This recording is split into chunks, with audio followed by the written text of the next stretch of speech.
Well, I mean, it varies depending on the producer or the writer. Everybody has different methodologies for how they brainstorm, what they use as a muse. But I think it starts initially with what exists. So whether that's a press conference, whether that is an interview, whatever is the input, whatever is creating the news or creating the opinion, we start with that.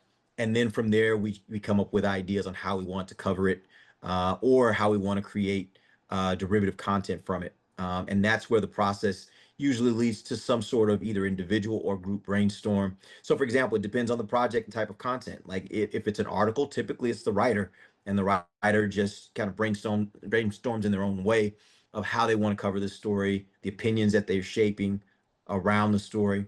If it's something bigger, say our schedule release video, then it's more of a group brainstorm when we say, okay, what are all the things happening around the National Football League, particularly with the teams that we're playing, and how do we want to address each of those things in our video, and then what's our overall concept. And so then it's just a matter of brainstorming all those different things.